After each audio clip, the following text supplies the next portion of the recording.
اللہ اکبر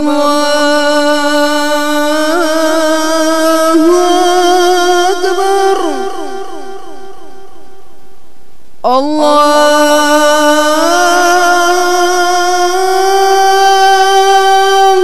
اکبر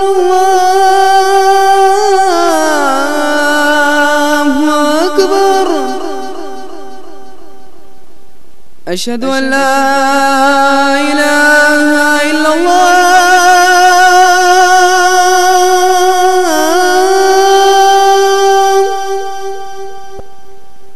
أشهد أن لا إله إلا الله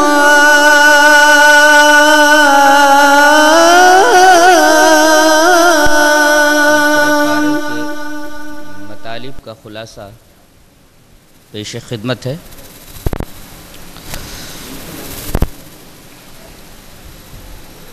پارے کے شروع میں یہ فرمایا گیا کہ دنیا میں جتنے بھی انبیاء آئے نفس نبوت میں سب برابر تھے، لیکن فضائل و کمالات میں ایک دوسرے سے مختلف تھے۔ مثلا حضرت موسیٰ علیہ السلام سے اللہ تبارک و تعالی نے براہ راست کلام فرمایا۔ حضرت داؤد علیہ السلام کے ہاتھ میں لوہے کو موم بنا دیا۔ سلیمان علیہ السلام کو نبوت کے ساتھ بادشاہت عطا فرمائی۔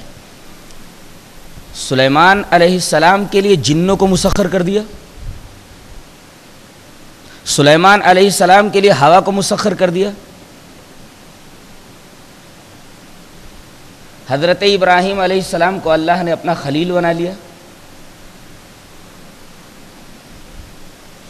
ایسے ہی جناب محمد الرسول اللہ صلی اللہ علیہ وسلم کو قرآن حکیم جیسا علمی معجزہ عطا فرمایا۔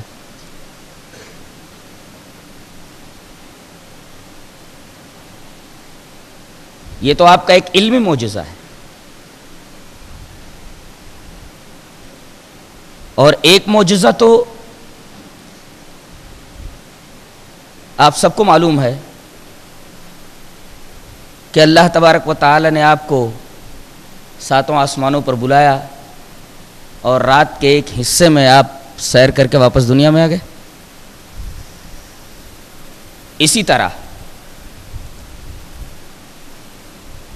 حضرت عیسیٰ علیہ السلام کی یہاں دو فضیلتیں بیان کی جا رہی ہیں۔ تلک الرسل فضلنا بعضهم على بعض منهم من کلم اللہ ورفع بعضهم درجات وآتینا عیسی ابن مریم البینات وأیدناہ بروح القدس، یعنی ہم نے عیسیٰ ابن مریم کو بینات عطا کی۔ یہ بینات کیا ہوتی ہیں؟ روشن دلائل، روشن نشانیاں۔ مثلا اللہ کے حکم سے مردوں کو زندہ کر دینا ایک عظیم نشانی ہے۔ مادرزاد اندھے کو بینا کر دینا ایک عظیم نشانی ہے۔ کوڑھی کو، مجذوم کو اللہ کے حکم سے شفا دے دینا ایک روشن نشانی ہے۔ مٹی کی چڑیا بنا کر اس میں پھونک مار دینا، چڑیا فضا میں اڑتی چلی جائے ایک روشن نشانی۔ تو بینات کا مطلب ہے روشن نشانیاں، جن کی کچھ مثالیں میں نے آپ کے سامنے رکھی۔ وَأَيَّدْنَاهُ بِرُوحِ الْقُدُسِ، یہاں ٹھہر کر ہم اس ٹکڑے کا مطلب پہلے سمجھیں گے۔ ہم نے عیسیٰ علیہ السلام کی روح القدس کے ذریعے تائید فرمائی، یعنی جبرائیل علیہ السلام کے ذریعے حضرت عیسیٰ علیہ السلام کو ہم نے تقویت پہنچائی.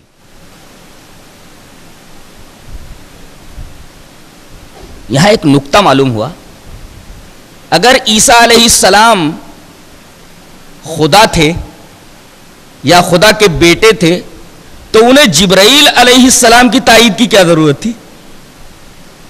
تقویت تو اس شخص کو دی جاتی ہے جو محتاج ہو. معبود اور خدا کو کسی کی تقویت کی احتیاج کیا؟ تو روح القدس کے ذریعے آپ کو تقویت پہنچایا جانا اس بات کی دلیل ہے کہ آپ خدا نہیں تھے، اس لیے کہ تائید کا محتاج نہیں ہوتا. اور یہاں عیسیٰ علیہ السلام کے بارے میں کہا گیا کہ ہم نے روح القدس کے ذریعے عیسیٰ کو تقویت پہنچائی. اور ایک نکتہ اور نکلا، عیسائی کہتے ہیں کہ ہم نے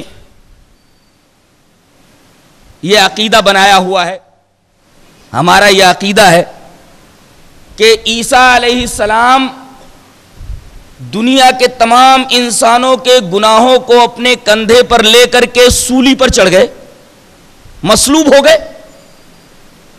یعنی سولی پر ان کی موت ہو گئی. قرآن حکیم دعوت فکر دیتا ہے ایسے عقیدہ رکھنے والوں کو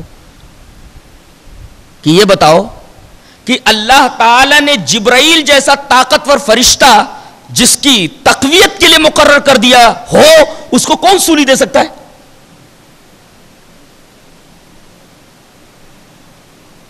جبرائیل علیہ السلام جیسا طاقتور فرشتہ جس کی تقویت پہنچانے کے لیے مقرر کیا گیا ہو، اس کو مصلوب کون کر سکتا ہے؟ اس کو سولی کون دے سکتا ہے؟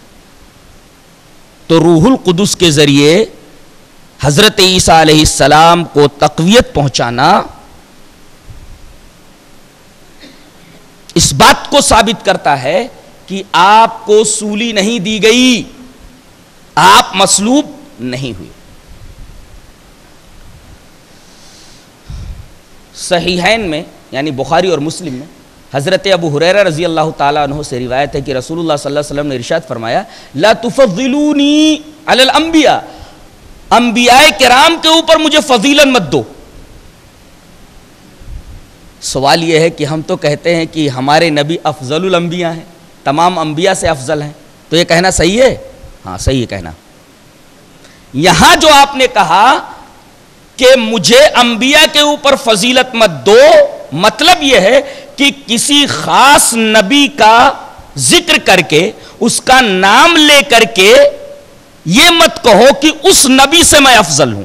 مثلا میں یونس سے افضل ہوں، میں موسیٰ سے افضل ہوں. ممانعت اس وجہ سے کی گئی کہ کہیں فرط محبت میں، جوش جذبات میں آپ جس نبی پر نبی کریم صلی اللہ علیہ وسلم کو فضیلت دے رہے ہیں اس کے حق میں اس کے لیے تمہاری زبان سے کوئی توہین کا کلمہ، تنقیص کا کلمہ نہ نکل جائے. اس وجہ سے منع کیا گیا کہ مجھے کسی مخصوص نبی اس کا نام لے کر کے اس پر مجھے فضیلت مت دو، ورنہ آپ کو عمومی طور پر افضل الانبیاء کہا جا سکتا ہے.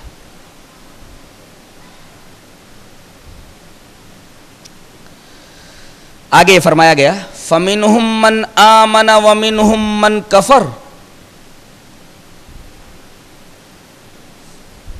ان میں سے جو چاہے ایمان لائے، جو چاہے کفر کرے. سے پتہ یہ چلا کہ ایمان لانا اور ایمان نہ لانا، ایمان لانا اور کفر کرنا یہ بندے کا اختیاری فعل ہے، اختیاری عمل ہے. اللہ تبارک و تعالیٰ کی طرف سے بندے کے اوپر کوئی جبر نہیں ہے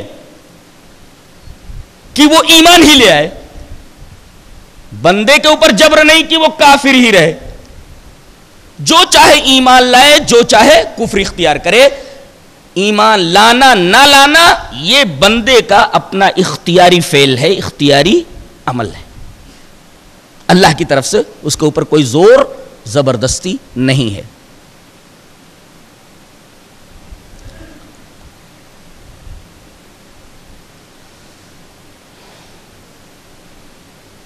آگے ایک عجیب بات فرمائی جا رہی ہے. یا ایھا الذین آمنوا انفقوا مما رزقناکم من قبل ان یاتی یوم لا بیع فیہ ولا خلۃ ولا شفاعۃ. اے ایمان والو دنیا ہی میں خرچ کر ڈالو جو ہم نے تمہیں دیا ہے، اس سے پہلے کہ وہ دن آ جائے جہاں نہ دوستی کام آ سکے گی نہ سفارش کام آ سکے گی. تمہارے پاس مال بھی نہیں ہوگا کہ تم مال خرچ کر سکو. یہ بڑا اچھا موقع تم کو دنیا میں دے دیا گیا ہے. ابھی اس سے پہلے دوسرے پارے میں اسی سورہ کریمہ میں سورہ بقرہ ہی میں ایک آیت گزری ہے. اللہ ارشاد فرماتا ہے من ذا الذی یقرض اللہ قرضا حسنا، کون ہے جو اللہ تبارک و تعالی کو بہترین قرض دے. بہترین قرض کا کیا مطلب ہوتا ہے؟ قرض دے دیتا. بہترین قرض کیا ہوتا ہے؟ ایک قرض ہوتا ہے اور ایک قرض حسن ہوتا ہے. قرض حسن کا مطلب ہوتا ہے کہ قرض دینے کے بعد آپ اسے ستائیں نہ، پریشان نہ کریں. یہ قرض حسن ہے. جب یہ آیت اتری تو بیہقی شعب الایمان میں حضرت عبداللہ ابن مسعود رضی اللہ تعالیٰ عنہ سے ایک روایت امام بیہقی لائے ہیں کہ جب یہ آیت کریمہ اتری تو ابو دحداح کر کے ایک صحابی ہیں، بھاگے بھاگے آئے اور کہا کہ اے اللہ کے رسول، اللہ تبارک و تعالی ہم سے قرض مانگتا ہے. کہتا ہے من ذا الذی یقرض اللہ قرضا حسنا، کون ہے جو ہمیں قرض حسن دے؟ اللہ ہم سے قرض مانگتا ہے. اللہ کے رسول صلی اللہ علیہ وسلم نے ارشاد فرمایا ہاں بات تو یہی ہے. کہا کہ اللہ کے رسول اپنا ہاتھ بڑھائیے. اللہ کے رسول نے اپنا ہاتھ بڑھایا. ابو دحداح نے بڑے پیار سے آپ صلی اللہ علیہ وسلم کا ہاتھ پکڑ لیا اور کہا کہ اللہ کے رسول میں اللہ کو اپنا وہ باغ قرض دیتا ہوں جس میں 600 کھجور کے درخت ہیں. عرب میں جب کسی بات کسی کلام کے اسوق کو ظاہر کرنا ہوتا تھا تو سامنے والے کے ہاتھ کو پکڑ لیا جاتا تھا. ایک طریقے کی بیعت اسوق کے طور پر ہوتی تھی.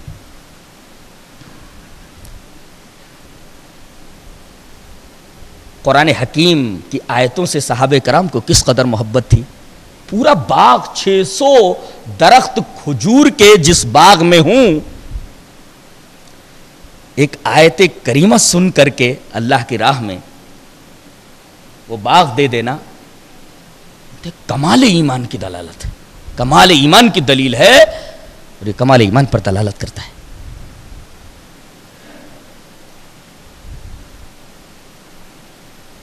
اس کے بعد آیت الکرسی ہے. ایک ہی آیت ہے. حضرت ابو امامہ باہلی رضی اللہ تعالیٰ عنہ فرماتے ہیں، نسائی شریف کی روایت ہے، نسائی میں روایت موجود ہے حضرت امامہ سے. حضرت ابو امامہ فرماتے ہیں کہ رسول اللہ صلی اللہ علیہ وسلم نے ارشاد فرمایا کہ جو شخص ہر فرض نماز کے بعد، پھر سے سنو، حضرت ابو امامہ رضی اللہ تعالیٰ عنہ فرماتے ہیں کہ جو شخص ہر فرض نماز کے بعد آیت الکرسی کو پڑھا کرے تو اسے جنت میں جانے سے کوئی چیز نہیں روک سکتی سوائے موت کے. مرا جنت میں پہنچ گیا. اتنی بڑی فضیلت ہے آیت الکرسی کی. اگر آدمی فرض نماز کے بعد برابر سے پڑھا کرے. نسائی شریف کی روایت ہے، راوی حضرت ابو امامہ. مسلم میں ایک حدیث پاک موجود ہے کہ قرآن کی سورتوں میں سب سے اعظم سورت سورہ اخلاص ہے. قل هو اللہ احد اللہ الصمد لم یلد ولم یولد ولم یکن لہ کفوا احد. اور آیتوں میں سب سے عظیم آیت آیت الکرسی ہے. سورت سب سے عظیم کون سی ہے؟ سورہ اخلاص. اور سب سے عظیم آیت کون سی ہے؟ آیت الکرسی.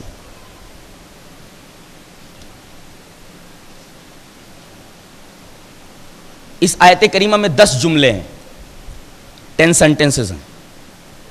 پہلا سینٹنس ہے، پہلا جملہ ہے اللہ لا الہ الا ہو.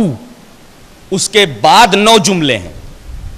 یہ پہلا جملہ دعویٰ ہے اور 9 جملے اسی دعوے کی دلیل ہیں. دعویٰ کیا ہے؟ اللہ کے سوا کوئی معبود نہیں.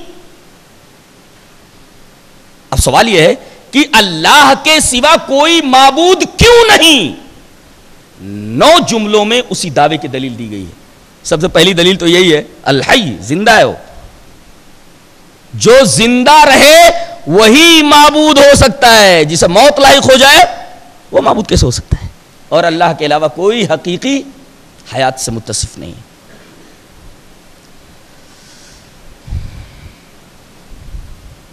آگے آیت کریمہ کا ایک ٹکڑا ہے، لا اکراہ فی الدین، دین میں کوئی زور زبردستی نہیں ہے.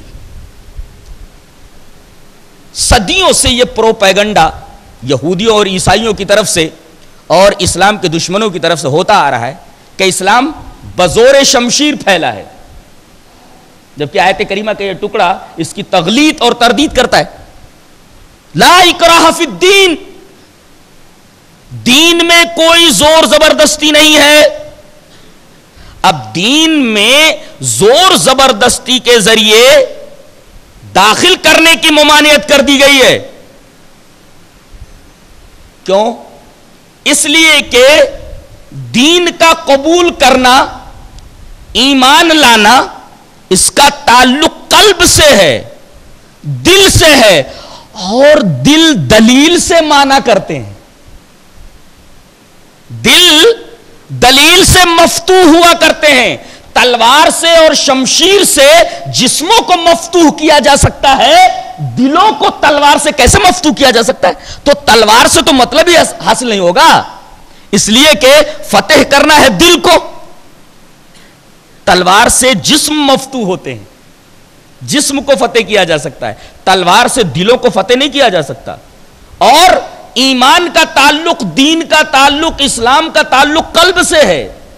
تو یہ کہنا کہاں صحیح ہے؟ کس طرح صحیح ہو سکتا ہے کہ اسلام تلوار کے زور سے پھیلا ہے؟ دل تو دلیل سے مفتوح ہوا کرتے ہیں، تلوار کے زور سے انہیں فتح نہیں کیا جا سکتا. لہذا جبرن کسی کو مسلمان نہیں بنایا جا سکتا. زور زبردستی کے ذریعے کسی کو اسلام میں داخل کیا جانا آیت کریمہ کے اس ٹکڑے کی روح سے حرام ٹھہرتا ہے، ناجائز ٹھہرتا ہے.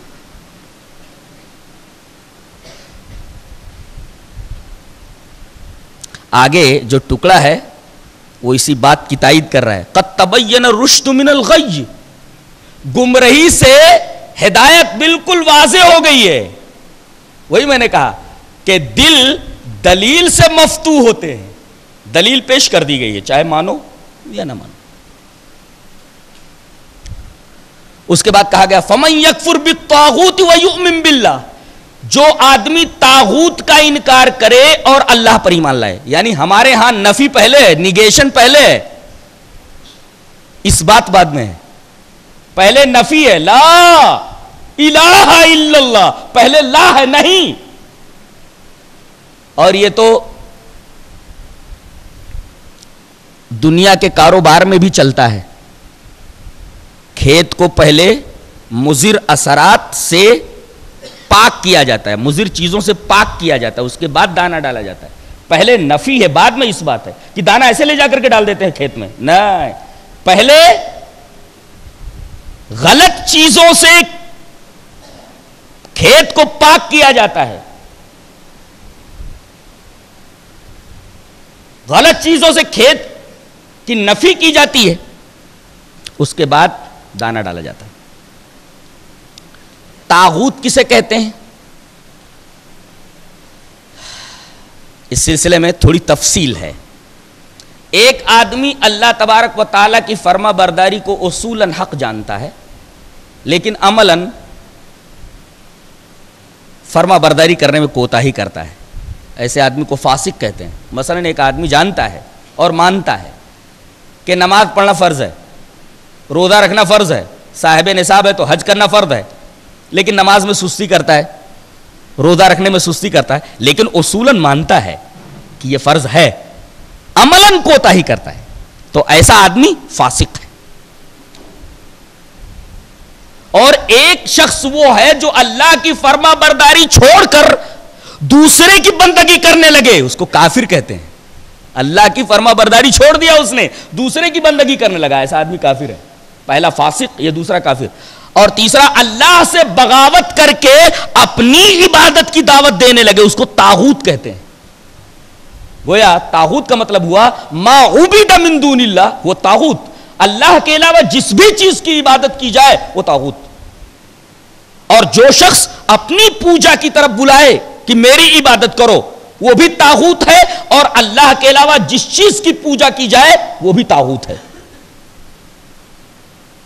تو فمن یکفر بالطاغوت ویؤمن باللہ، جو طاغوت کا انکار کرے اور اللہ پر ایمان لائے. پہلے طاغوت کا انکار کرو، اس کے بعد اللہ پر ایمان لاؤ، ورنہ ایمان کا بیج جو ہے سڑ گل جائے گا، خراب ہو جائے گا. اس لیے کہ زمین اچھی نہیں ہے دل کی. پہلے دل کی زمین اچھی کرو، نفی کر کے غیر اللہ کی. اس کے بعد آگے محاجہ ابراہیمی کا ذکر کیا جا رہا ہے. محاجہ مانے بحث. ہوا یوں کہ نمرود نے ابراہیم علیہ السلام کو اپنے دربار میں بلایا، کہا کہ رب میں ہوں، سنا ہے تو کسی اور کو اپنا رب مانتا ہے. کہا کہ ہاں. بولے تو مجھے رب نہیں مانتا؟ بولے نہیں. پھر تو کس کو رب مانتا ہے؟ تیرا رب کون؟ حضرت ابراہیم اپنے رب کا تعارف کرا رہے. قال ربی الذی یحیی و یمیت، میرا رب وہ ہے جو مارتا اور جلاتا ہے. تاکہ وہ کام تو میں بھی کرتا ہوں. قال انا احیی و امیت، میں بھی مارتا اور جلاتا ہوں. قید خانے سے 2 قیدیوں کو بلایا. جس قیدی کو رہا کر دیے جانے کا حکم تھا اس کو قتل کرنے کا حکم دے دیا، اور جس کے قتل کیے جانے کا حکم تھا وہ حکم بدل کر کے اسے رہا کر دیے جانے کا حکم دے دیا. جسے قتل کیا جانا تھا اسے چھوڑ دیا، اور جسے چھوڑ دیا جانا تھا اسے قتل کر دیا. کہا دیکھو میں بھی مارتا اور جلاتا ہوں. یہاں اس نے معاملے کو جمبل کر دیا ہے، گڈمڈ کر دیا ہے. ایک ہے مارنا اور ایک ہے قتل کرنا. آدمی قتل کر سکتا ہے، مار نہیں سکتا. یہ نقطہ یاد رکھو. آدمی قتل کر سکتا ہے مگر مار نہیں سکتا. آپ نے کسی کے پیٹ میں کئی مرتبہ چاقو گھسیڑ دیے، ڈال دیے، آپ نے اپنی طرف سے اسے قتل کر دیا، لیکن اب روح کا نکالنا یہ آپ کے بس میں نہیں ہے. روح کا نکالنا یہ اللہ کا کام ہے. روح کا نکالنا یہ ہے مارنا، اور جو آپ نے کیا ہے وہ ہے قتل. قتل اور مارنے میں زمین اور آسمان کا فرق ہے. حضرت ابراہیم نے دیکھا کہ یہ آدمی بے وقوف ہے، یہ قتل اور مارنے کا مطلب ہی نہیں سمجھ رہا ہے، اب اس سے کیا بحث کی جائے. لہذا دوسری دلیل فوراً پیش کر دی. کہا کہ میرا رب مشرق سے سورج کو نکال کر کے مغرب میں ڈوبوتا ہے، تو ایسا کر کہ مغرب سے نکال کر مشرق میں ڈوبو دے. فبہت الذی کفر، تو کافر مبہوت ہو گیا، ششدر ہو گیا. اب آپ یہاں سوال کریں گے کہ وہ پہلی جیسی بے وقوفی پھر کرنی سی، اس کو کیا کرنا تھا؟ اس کو درباریوں کے درمیان یہ کہنا تھا ارے کیسی پاگلوں جیسی باتیں کرتے ہو، میں ہی ہوں جو مشرق سے سورج کو نکالتا ہوں اور مغرب میں ڈبوتا ہوں. اگر کوئی اور خدا ہے تو اس سے کہے کہ وہ مغرب سے سورج کو نکالے اور مشرق میں ڈبوئے. ایسا بولنا تھا نا اس کو، کیوں نہیں بولا؟ وہ قرآن نے اسی پر بات ختم کر دی. فبہت الذی کفر، کافر مبہوت ہو گیا. حالانکہ یہ بات کہنی چاہیے تھی اس کو. جانتے ہو کیوں نہیں کہا اس نے؟ اور قرآن نے کیوں کہا یہ مبہوت ہو گیا؟ اس لیے کہ اس کو یقین تھا کہ یہ سچا نبی ہے. ابھی جیسے میں کہوں گا کہ مغرب سے سورج کو نکال کر کے مشرق میں ڈبو تو اس کا خدا ہے، میں تو خدا ہوں نہیں، میں تو جھوٹا خدا ہوں. اس کا خدا سچا خدا ہے، سچ مچ ابھی مغرب سے سورج کو نکال کر کے مشرق میں ڈبو دے گا. اور ایسا ہوا تو ہاتھ سے سلطنت فوراً چلی جائے گی, سارے لوگ مسلمان ہو جائیں گے. لہذا خاموشی ہی بہتر ہے. اب آگے بات مت بڑھاؤ, بات بڑھانے میں سلطنت ہاتھ سے نکل جائے گی. لہذا اس نے یہ نہیں کہا کہ میں مشرق سے نکالتا ہوں مغرب میں ڈوبوتا ہوں. اپنے خدا سے بول مغرب سے نکالے اور مشرق میں ڈوبے. مبہوت ہو گیا وہ, فبہت الذی کفر, کافر مبہوت ہو گیا. اس کے بعد او کالذی مر علی قریۃ وہی خاویۃ علی عروشها سے ایک واقعے کا ذکر ہو رہا ہے. کالذی کہہ کر کے وہ شخص, نام نہیں بتایا گیا, مفسرین نے لکھا ہے کہ ان کا نام عزیر تھا. ایک بستی سے گزرے, دیکھا کہ بستی پوری کھنڈر میں تبدیل ہو گئی ہے, پوری بستی روئنڈ ہے, کھنڈر میں تبدیل ہو چکی. فوراً ان کی زبان پر یہ بات آئی, انا یحیی ہذہ اللہ بعد موتہا, اللہ اس بستی کو مرنے کے بعد کیوں کر زندہ کرے گا. کیوں کر, انا کا جو لفظ ہے, انو کا جو لفظ ہے کیوں کر, یہ ایک تو تعجب پر دلالت کرتا ہے, دوسرے اس میں ایک کیفیت انکار کی سی رہتی ہے. کیوں کر, حالانکہ اللہ کے لیے یہ کیا مشکل ہے, مردے کو زندہ کر دے, زندہ کو مردہ کر دے, اس کے لیے کیا مشکل. انہوں نے انا کہا تو اللہ تبارک و تعالی نے 4 نشانیاں دکھائیں, 2 ان کی ذات میں اور 2 خارج میں. ان کے اوپر موت طاری کر دی, 100 سال تک مرے پڑے رہے, لیکن ان کے جسم کو محفوظ رکھا. پہلی نشانی کیا, 100 سال تک ان کو مردہ کر دیا, یہ پہلی نشانی ان کی ذات میں. اور دوسری نشانی 100 سال تک ان کے جسم کو محفوظ رکھا. 2 نشانیاں ان کی ذات میں اور 2 نشانیاں خارج میں. ٹفن میں جو کھانا تھا 100 سال تک کھانا ویسے ہی محفوظ رہا, یہ خارج میں ایک نشانی. اور وہ گدھا جس پر سوار ہو کر کے آ رہے تھے سڑ گل کر کے مٹی ہو گیا. یہ 2 خارجی نشانیاں. 2 نشانیاں ان کی ذات میں دکھائیں اور 2 نشانیاں خارج میں دکھائیں کہ وہاں دیکھیں جسم محفوظ ہے, آدمی مرا ہوا ہے, پھر کیا ہوا, زندہ کر دیا اللہ تبارک تعالیٰ نے ان کو 100 سال کے بعد. یہاں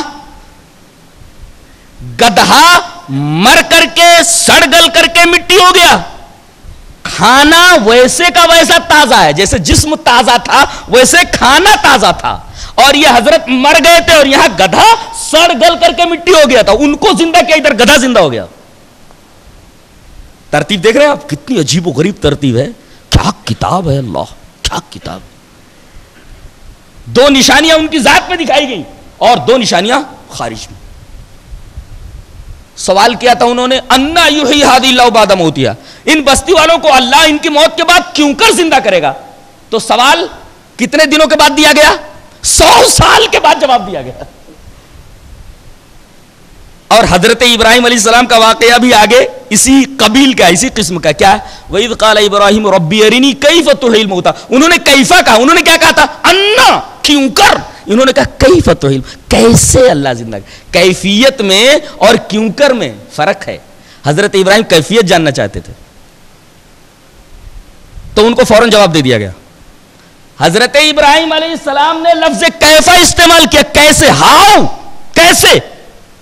اس میں انکار کسی کیفیت نہیں تھی, انکار کا شائبہ نہیں تھا, لہذا فوراً جواب دے دیا گیا. کہا کہ 4 چڑیوں کو پکڑ, ان کو سدھا اور پھر ان کے پر نوچ کر کے ایک جگہ رکھ لے اور ان کو ذبح کر کے ان کا قیمہ بنا کر کے آپس میں مکس کر لے اور ان کے گوشت کو, ان کے پروں کو 4 پہاڑوں کے اوپر رکھا اور پھر بلا.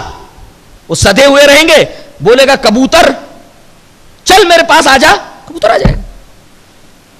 اور ایسے ہی ہوا. باس بادل موت کا منظر حضرت ابراہیم علیہ السلام نے اپنی آنکھوں سے دیکھا کہ مرنے کے بعد زندگی کیسے آتی ہے.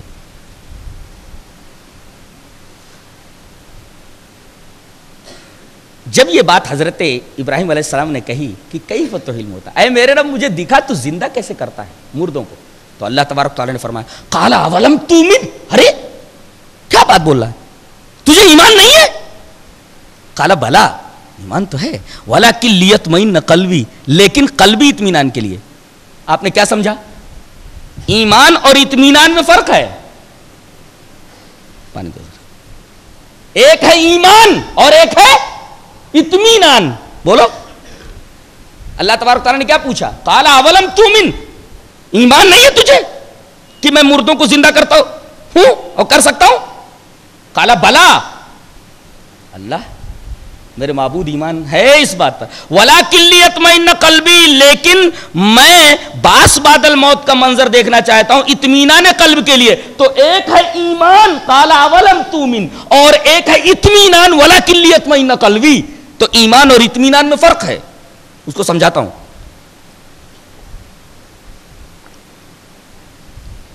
آگرہ آپ نے دیکھا ہے؟ نہیں. اب آپ کو یقین ہے کہ آگرہ ہے کہ نہیں ہے اگرچہ آپ نے نہیں دیکھا ہے؟ سن کر کے آپ کو یقین ہو گیا ہے کہ آگرہ میں تاج محل ہے، لیکن آپ نے تاج محل نہیں دیکھا ہے. اور آدمی کی ایک عجیب فطرت ہے کہ کسی چیز کا جب یقین کر لیتا ہے، جب تک اس کا مشاہدہ نہ کر لے تب تک اس کا دل بے قرار رہتا ہے. کوئی کہہ دے یار آگرہ میں تاج محل ہے، کیا بلڈنگ ہے. اب دیکھو یقین تو ہو گیا آپ کا کہ آگرہ میں تاج محل ہے، لیکن اب دل بے قرار ہے. کہے گو بھائی یقین تو ہو گیا نا کہ تاج محل ہے، لیکن اب اس کی کیفیت دیکھنے کے لیے آپ بے قرار ہے. کیسے بنا ہے وہ ذرا دیکھیں چل کے. اب دیکھ لیں گے آپ تو آپ کو اطمینان ہو جائے گا، سکون ہو جائے گا. اس کا مطلب یہ کہ ایمان کے ساتھ اضطراب جمع ہو سکتا ہے. یہ نقطہ ہے شرح العقیدۃ الطحاویہ کے اندر، یہ نقطہ بیان کیا گیا کہ ایمان کے ساتھ اضطراب جمع ہو سکتا ہے. کسی بات کا آپ کو یقین ہو جائے، لیکن آدمی کا ذہن منتشر رہتا ہے، اور جب اس کو دیکھ لیتا ہے تو اضطراب رفع ہو جاتا ہے اور دل کو سکون مل جاتا ہے. تو یقین نام ہے اس کیفیت کا کہ لوگوں کے بتانے کی وجہ سے یا کسی اور طریقے سے کسی چیز کے وجود کا علم ہو جائے. اور اطمینان نام ہے آپ اس کو دیکھ لیں اور آپ کے دل کو سکون مل جائے. تو سکون دل کا نام اطمینان ہے. اور ایمان کسے کہتے ہیں؟ کسی کی بات پر کسی پر اعتماد کرتے ہوئے اس کی بات کی تصدیق کر دینا، یہ ایمان ہے. اس کے بعد اللہ کی راہ میں خرچ کرنے کی فضیلت بتائی گئی ہے، اور اس کی تمثیل دانے گندم سے دی گئی ہے. مثل الذین ينفقون اموالهم، یہاں سے ان لوگوں کی مثال جو اللہ کی راہ میں خرچ کرتے ہیں. کمثل حبۃ، ایک دانے کی طرح ہے کہ زمین میں ڈالنے کے بعد اس سے ایک پودا نکلا جس میں 7 بالیاں، اور ہر بالی میں 100 دانے. تو ایک دانے سے کتنے دانے ملے؟ 700 دانے. اور بوٹنی کا ایک حیرت انگیز انکشاف اس آیت کریمہ میں کیا جا رہا ہے. آج جانتے ہیں بوٹنی اتنا ترقی کر چکی ہے، ایگریکلچرل فیلڈ اتنا ڈیولپڈ ہو چکا ہے، پھر بھی آج ہم ایک دانے سے صرف 50 دانے حاصل کر رہے ہیں. صرف اور صرف کتنا؟ ایک دانے سے صرف 50 دانہ. اور قرآن حکیم نے کیا کہا؟ ایک دانے سے 100 دانے حاصل کیے جا سکتے ہیں. اس کا مطلب بوٹنی ابھی بہت پیچھے ہے. ایگریکلچرل فیلڈ کو اور ایگریکلچرل کے علم کو مزید وسیع کرنے کی ضرورت ہے. ایگریکلچر جو لڑکے پڑھ رہے ہیں ان سے قرآن کہہ رہا اور پڑھو میاں، ابھی بہت پیچھے ہو تمہارا علم ابھی بہت ناقص ہے، تمہاری تحقیق ناقص ہے. ایک دانے سے ابھی صرف 50 دانے حاصل کر رہا ہو، ایک دانے سے 700 دانے مل سکتے ہیں. اللہ کتنی عجیب بات ہے. اچھا، کسی دانے کے اچھی طریقے سے بارآور ہونے کے لیے 3 شرائط، 3 چیزیں ضروری ہیں. دانہ اچھا ہو، اور دوسرے زمین اچھی ہو، اور تیسرے دانہ ڈالنے والا کاشتکار فن کاشتکاری سے واقف ہو. دانہ ہی اچھا نہ ہو تو کاشتکار اگر فن کاشتکاری سے واقف ہو اسے کیا فرق پڑنے والا ہے؟ زمین اچھی ہو اسے کیا فائدہ؟ دانا ہی خراب ہے نا. چلو دانا اچھا ہے لیکن زمین صحیح نہیں ہے, دانا ضائع ہو جائے گا. چلو زمین بھی صحیح ہے, دانا بھی صحیح ہے, لیکن آدمی فن کاشتکاری سے واقف نہیں ہے. اے ہے کیا کتاب ہے, سبحان اللہ.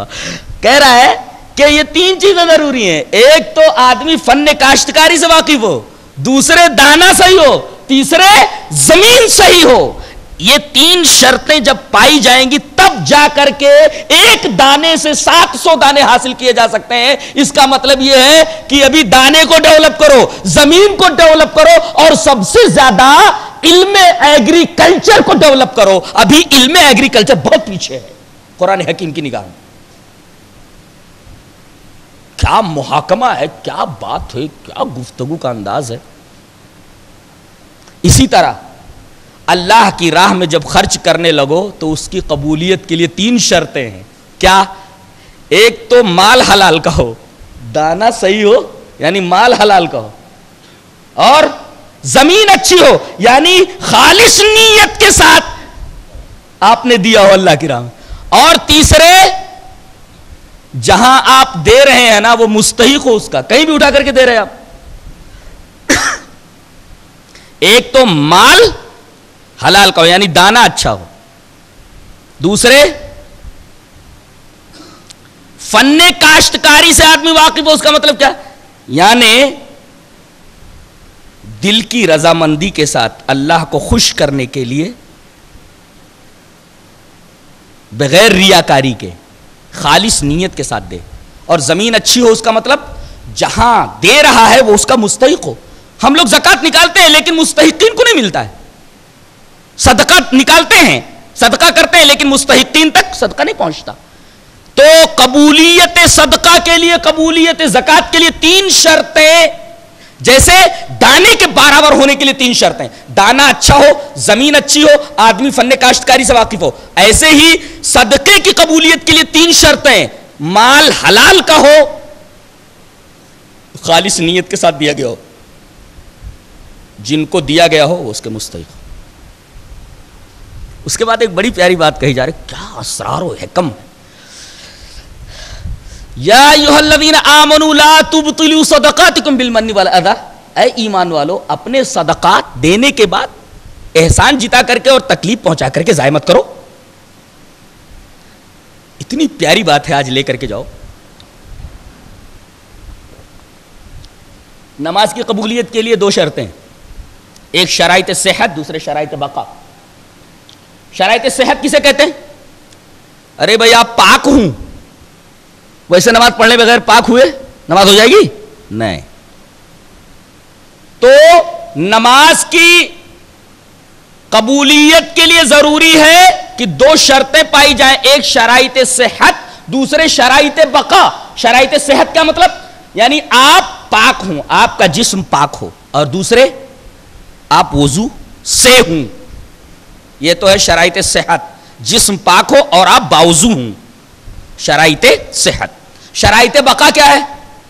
پاک ہیں آپ, وضو بھی آپ نے کر لیا ہے, نماز میں آئے اور کھانے لگے جیب سے نکال کر کے, نماز پڑھ رہے اور کھا رہے ہیں, ہو جائے گی نماز؟ نماز فاسد ہو جائے گی, اس لیے کہ نماز میں کھانا جائز نہیں. نماز میں کھانا نماز کو فاسد کر دے گا. نماز میں آپ کسی سے بات کرنے لگے تو یہ شرائط بقا ہے.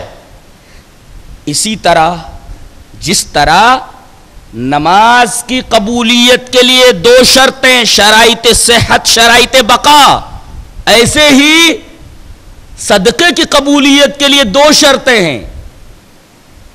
ایک تو خالص لوجہ اللہ,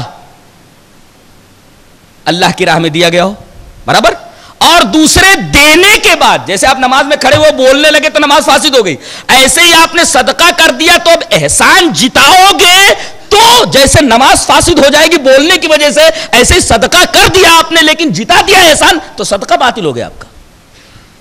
جیسے نماز خراب ہو گئی بولنے کی وجہ سے, ایسے احسان جتانے سے آپ کا صدقہ باطل ہو گیا.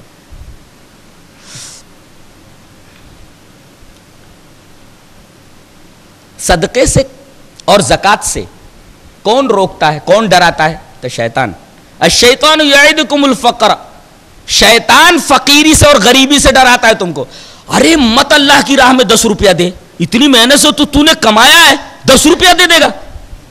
ارے بچے کے اوپر خرچ کر دے, بیوی کے اوپر خرچ کر دے.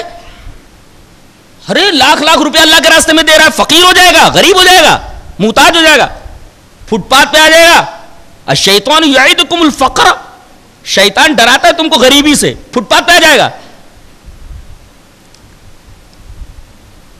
اللہ فرماتا ہے کہ جب میری راہ میں خرچ کرنے لگو, جب اس طریقے کے خیالات آنے لگے تو سمجھو القاء شیطانی ہے کہ ابے خرچ مت کر, پھٹیچر ہو جائے گا, غریب ہو جائے گا, تو سمجھو کہ یہ القاء شیطانی ہے.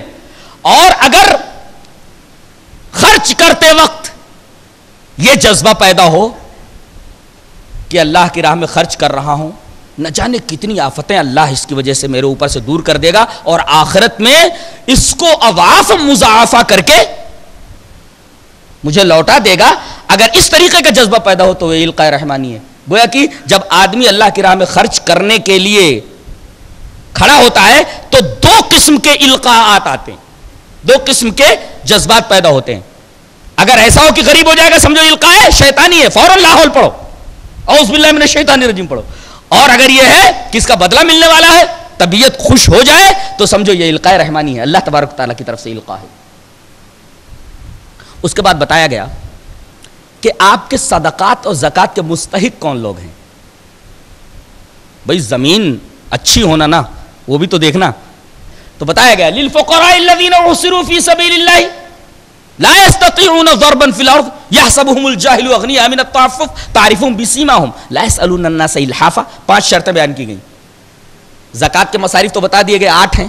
یہاں صدقات کے مصارف بتائے جا رہے ہیں کہ صدقہ دینا ہو تو یہ لوگ مستحق ہیں, اور دوسرے لوگوں کے اوپر بھی صدقہ کیا جا سکتا ہے, لیکن یہ لوگ سر فہرست ہیں. کون لوگ؟ جو دعوت و تبلیغ کی راہ میں روک دیے گئے ہیں, یعنی وہ اللہ کا دین پھیلا رہے ہیں, اب اللہ کے دین کے پھیلانے میں کوئی تجارت نہیں کر پا رہے ہیں. اب اگر تجارت کرنے لگے تو دین نہ پھیلا پائے. تو للفقراء الذین احصروا فی سبیل اللہ, اللہ کی راہ میں روک دیے گئے, لا یستطیعون ضربا فی الارض, زمین میں چل نہیں سکتے, یعنی تجارت نہیں کر سکتے, اللہ کا دین پھیلانے کی وجہ سے وہ تجارت نہیں کر پا رہے ہیں. تو ایسے لوگ بھی صدقات کے مستحق ہیں. ان کو دو. دوسرے وہ طالب علم جو دین کا علم حاصل کر رہا ہے, دین کا علم حاصل کرنے میں اسے ٹائم نہیں مل رہا ہے کہ وہ نوکری کر سکے اور اپنا پیٹ بھر سکے, تو ایسے طالب علم کو بھی صدقات کا مستحق سمجھنا چاہیے. بتایا گیا کہ یہ لوگ اس طریقے کے ہوتے ہیں کہ آدمی دیکھے گا تو لگیں گے بہت مالدار آدمی ہے,